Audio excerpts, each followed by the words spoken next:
Am I the a-hole for uninviting my family to my wedding after they feminized my fiancé? I, 24M, am getting married to my fiancé J, 23M.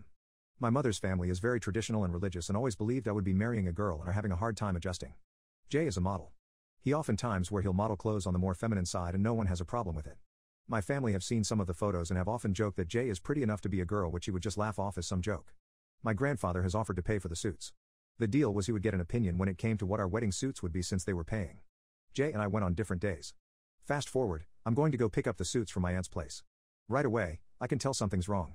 My suit is fine but Jay's is white. Jay was adamant saying he wanted a black suit, so I asked my aunt why it was white, but she said Jay chose it. I didn't believe her. Something was definitely off. Jay isn't a large guy or anything, but this suit just looked far too small. I asked Jay about the suit when I get home and he just brushes it off. When I said it looked too small, he looked a bit panicked and said he'll take care of it. I couldn't help but feel maybe Jay was pressured into choosing white. He's a bit of a people pleaser, so it wouldn't surprise me. I ended up looking up the suit online to see if I could order one in black, and if he liked it we could refund my grandfather. As it turns out, they ordered a woman's suit for him. I honestly thought it was a mistake at first and that maybe my grandfather somehow chose wrong, so I asked Jay about it when he got home and he broke down. Apparently my grandfather told Jay that every wedding needs someone in the bride role, and since he's marrying into our family it should be him. My aunt had been pressuring Jay into losing weight to fit into the suit they bought for him and had convinced him their family would only accept him if he wore a white bridal one. That's not even all. My granddad has been buying Jay a lot of hair accessories that are extremely feminine and has even suggested he get a new engagement ring. I've never been so upset. Jay said he didn't tell me about any of this because he just wanted to keep the peace, and that just made me more upset. I ended up uninviting them to our wedding. My mom called and demanded to know what happened and said she was deeply shocked and ashamed when I told her everything. She said it's not acceptable but that they're having a hard time adjusting to this new kind of wedding. My cousins say if a suit was such a big deal then Jay should just wear a dress since he's used to wearing girl clothes. I uninvited them too. Jay's family are all on my side. My mom says that I was overreacting by uninviting everyone that disagrees with me and that I should let them come if they apologize to Jay. I'll admit I was harsh, but I also don't think I'm in the wrong. Update 1.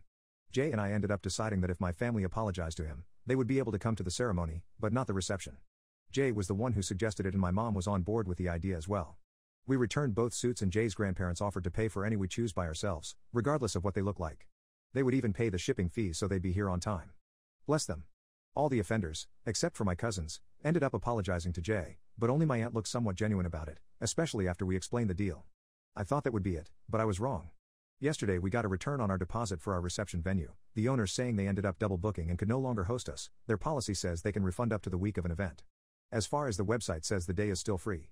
My mom has been getting texts nonstop from her brother and we have come to the conclusion that her uncle somehow convinced the owners of the venue to not host us, presumably because they were upset about not being able to come to the reception. So now Jay and I have no venue and are positively freaking out.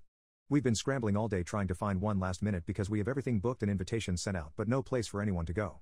Jay has proposed getting his friend is a professional boxer, to go down to the residences of my family and trying to make them undo the terror they have caused. So yeah, as if the situation wasn't already bad enough. I am not sure if that is the best solution. I may end up posting another update if we're able to sort this out. Update 2. It has been an absolute ride over here. My brother-in-law ended up calling to request the venue in his name, as everyone suggested, but it was in fact already rebooked. My mom got a call saying her uncle sent in a higher deposit in his name claiming he was covering the cost for us to compensate for a higher headcount. He was essentially dangling the venue over our heads in order for us to go back on our word for not having that side of the family at the reception. I'm not sure how any of that works and it seems incredibly unprofessional on the venue's part. Jay was willing to give in and just allow everyone to come at this point, mainly because we needed a venue and it was impossible to find a new one with such a short time frame.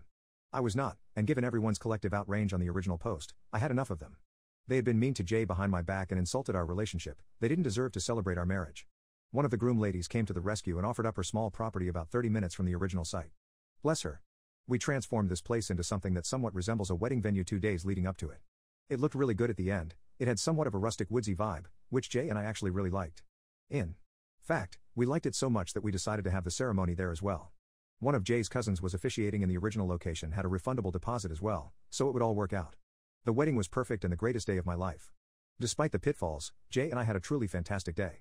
I did not tell my mom's family about the change of plans. I told them that they could come to the reception at the venue they paid for, and that I was so sorry for being disrespectful to them. They were not pleased when they realized we had switched venues for both events, and thankfully, were unable to get the new address. My uncle demanded we refund him for the deposit, which we obviously didn't.